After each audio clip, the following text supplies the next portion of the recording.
Hello, it's Sarah from Hardcover Hearts, and I'm here with my week of reading wrap up where I talk about what I've read this last week, what's on deck, in progress, and then what I could potentially read of the things that are piquing my interest right now. So let's get started. It's been a good week. We had a heat wave earlier in the week, but of course, because it's Northern California, I am back in sweaters because the fog has rolled in and it is absolutely freezing. Good times. So let me jump right in and talk about some of the books that I read. Okay, so the first thing that I completed, which I was very pleased with, I was in the mood for something that was meditative, calming, something that was a deep look at one topic, and found that in this book. This is Reading One Step at a Time, and it's by a Norwegian writer. Shout out to my Norwegian friends. And this writer is Erling Kagge, and the translation was by Becky Crook, and this is a Pantheon Books release. This is a lovely book. It's got really pretty insertions of some art and really nicely laid out. So it really helps you kind of calm down as you read it. Ironically, I listened to it because I started reading the book and then thought, oh, I'm so inspired. I'm actually going to try to move to an audio so I can listen and move.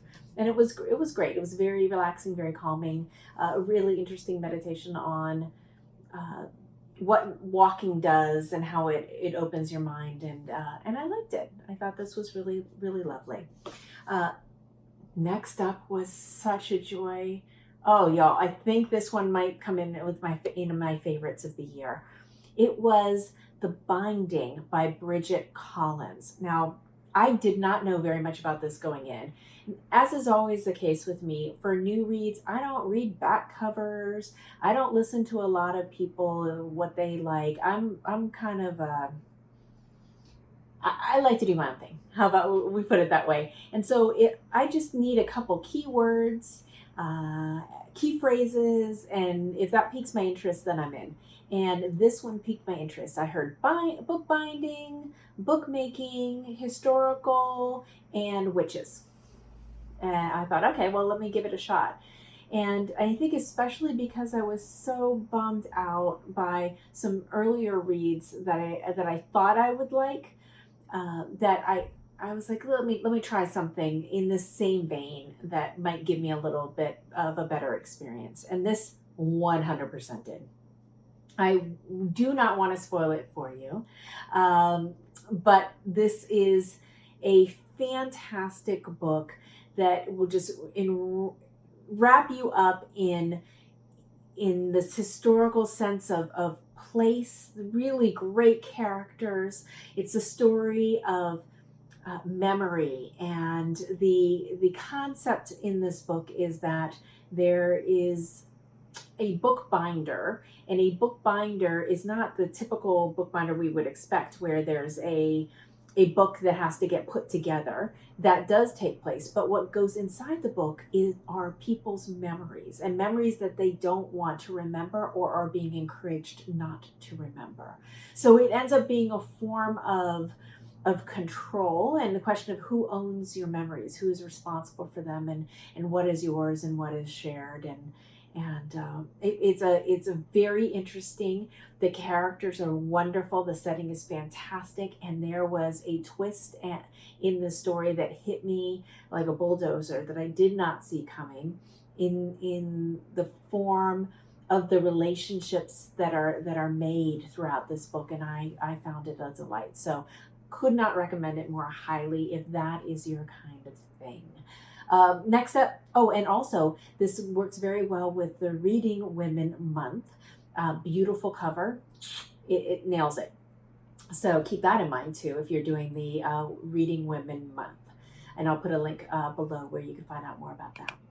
The next up, also Reading Women Month worthy, is Willa, Cather. This was The Professor's House, and I'm still trying to ponder what I think about this. I think it was beautiful. Also, Willa Cather is also an incredibly calming writer. She does the types of books that are about middle America, the Midwest, very calm people, normal, ordinary lives. But she can both cast a really wide net in terms of characters and where the story develops and goes, but at the same time keeping the scope feeling contained and focused. And I'm not sure how she does that. It's unique. I would love anyone's thoughts on Willa Cather as a writer. This is only my second. I read Death Comes for the Archbishop and thought it was brilliant. This is about a gentleman. He's a professor.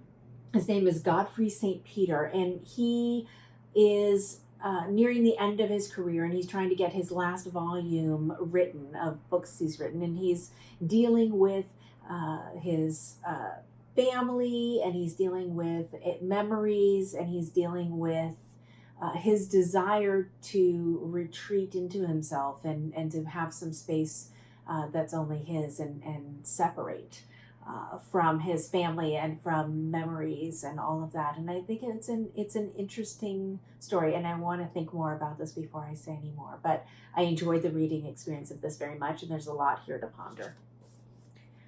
Okay, I also finished When Will There Be Good News, which is the third of the Jackson Brodie series from Kate Atkinson. This will also work for your Read Women Month, whereas this worked for rural. It'll fit. There's also stuff for mystery and summer read, and I think any of Kate Atkinson's Jackson Brodie series would fit both of those very, very well. So Kate Atkinson is fantastic. I've said before, what I like about her and what I think it makes her an interesting writer is she writes mysteries, but they're literary. There's so many different points of view and perspectives and different storylines that all come together. The people that don't like Kate Atkinson tend to not like that. They want more linearity in their story, and that is not her. That's not her jam. So if you can trust that she's going to get you into a conclusion, and it's going to be an interesting conclusion, and it's going to wrap itself up and kind of go along on the ride, there's a lot of joy in that experience. And I think Jackson Brodie is a really interesting, very flawed main character, and so I like watching and reading her books for that.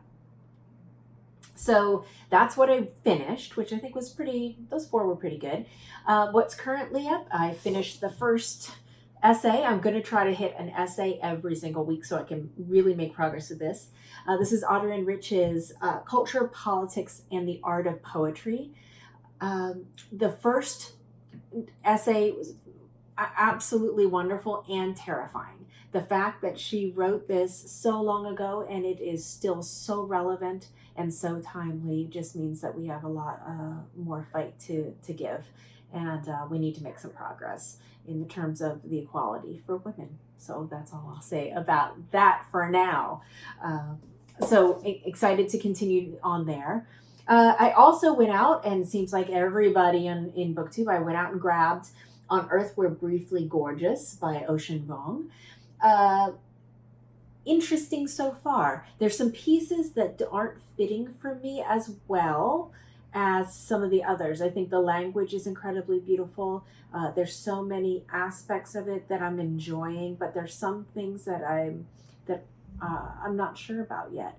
I'd say I'm about 20% in, trying to finish this up. I thought there was going to be a reading last week. It's actually going to be next week, and it's with Rebecca Solnit, who I idolize, so absolutely going to that, looking forward to it. So this is On Earth We're Briefly Gorgeous. I also grabbed from the library, Look How Happy I'm Making You, and this is by Polly Rosenwaike. And this would be great for the short story bingo for Reading Women Month. This is such a good short story collection. I'd say I'm about 20-something% in, maybe more. I'm eating it up. It is phenomenal. it is all of these stories about women in different parts of their fertility journey, and questioning what it means to be a mother, questioning the process of birth, the process of fertility, those women who want it, those women who don't want it. What if your partner wants it? What if your family's pressuring you? All of these things are coming out into these short stories. What I love about this short story collection is it feels poignant. It feels it's not snarky. It's insightful, well written, very, very clear. But there's a beauty in the writing, and there's depth here. I sigh a lot when I'm reading this, and for me, that's always a great sign for a book. And I'm enjoying this, and I think that this would be a great book for men to read. Some of these short stories, to understand the multitude of different experiences that many different women have related to fertility, birth, the concept of having children. I think it's important. I'm really enjoying this. So so that's a great one. And then I'm continuing in my buddy reads. So, I'm loving this. This is the Quincunx by Charles Palliser. We've read 2 of the 4 books, and it just gets better and better each time. We were joking that I make so many tabs in this that when I go to actually chat with my buddy reader, that I'm actually feel like I'm rereading the book, because I'm going so far back in all of my notes just to make sure that I haven't missed anything. Because with this book, there's so many bits and pieces that you don't know where they're going, but everything feels like it's something, and this might be something, that might be something. And so it ends up being a really, really great experience. I'm so happy I'm reading this. I couldn't love it more. This will break my heart if it ends poorly. Break my heart. And then the other one that I'm reading is The Leopard, and this is by Guiseppe di Lampedusa. And this is a classic. It's set in the 1860s. And I'm not going to say too much about it, but it's about this is one of those stories that I just love, and it's where there's all sorts of social change that's afoot. Things are happening, and how do people hold on?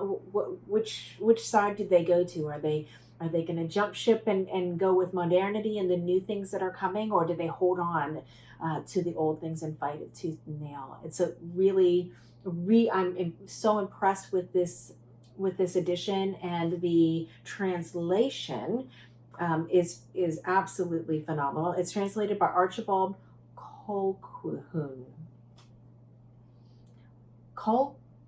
Colquhoun.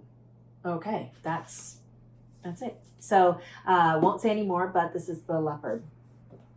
So that's what's on deck. And then some things that I'm excited about, I'm interested in maybe jumping into. The first is Bunny by Mona Awad. And so I keep hearing this being teased as a mix of Heathers plus The Secret History plus The Vegetarian. And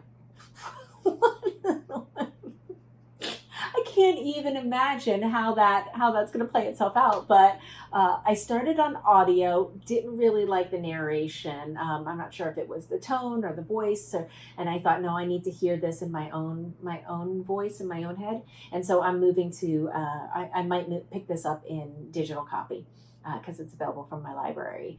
So that's exciting. That would be a great beach read or summer read for the reading women. And then the next, another great one for reading women under Asian author or beautiful cover. Oh, look at that cover. Isn't it stunning? I just heard Robert from Barter Horse talk about this. This is The Far Afield by Madhuri Vijay. And he was just raving about it. And so I remembered, oh, right, I've got that in my backlog, my never-ending backlog. So I might grab this. Oh, it's just such a beautiful, beautiful book. Next up is a possibility. This would also help me get maybe closer in my bottom row for Reading Women Bingo. And this is Angie Thomas's On the Come Up. I read The Hate You Give and thought it was a brilliant way to introduce Black Lives Matter through the arc of a young teenage girl who straddles kind of I think Southside LA and more affluent school that she goes to, and so she has to code switch between those two worlds. And I thought she was a perfect narrator to kind of introduce the concepts of why police violence against young Black men was so dangerous for the community and what it feels like for the African American community. Really great. So I'm really looking forward to this. It's a big book, but her writing is very quick, so I think this will be a fast one. And this would work for the YA women of color, YA by a woman of color. So Angie Thomas is an African American woman, so this might be a great one for reading women. And then the last one that I'm really excited about is Arundhati Roy, who I think is just brilliant. This would also work for Asian author and maybe memoir by a woman of color or essays. And she just put out a new book called My Seditious Heart. And oh God, that title just gives me goosebumps. After she did her first novel, which won a ton of awards, I think it actually won the Pulitzer, she took I think about 20 years off of writing fiction and decided to be and took on the mantle of activist, which she'd always been, but she started writing nonfiction essays and trying to really push the needs for political reform and political change. And she is just a fierce woman. I think this cover is remarkable. I think she is a phenom, and I cannot wait to start reading this. So those are all books that I'm interested in. Oh yeah, one more. Always one more. Here's another one that I have that I might try to fit in somewhere. Maybe we'll see. Miracle Creek, and this is by Angie Kim. This is a woman writer, so would fit Reading Women Month. This would fit for Asian author. It would also fit for mystery and maybe summer read, beach read, because who doesn't love a thriller on a beach or in the summer read? And so this is a kind of a trial mystery, and it's supposed to be phenomenal. I saw her speak at the Bay Area Book Festival, and she was fantastic, and she did a reading, and it sounded absolutely amazing. So I have a ton of great reading ahead of me. I would love to know what you're reading, and if any of the ones from my Mood Reading Roulette sound good to you, let me know. I would love to add them or bump them up in my list. Maybe that'll give me the push I need to grab them and start working on them. Other than that, thanks for watching, and I hope you have a fantastic weekend. Bye.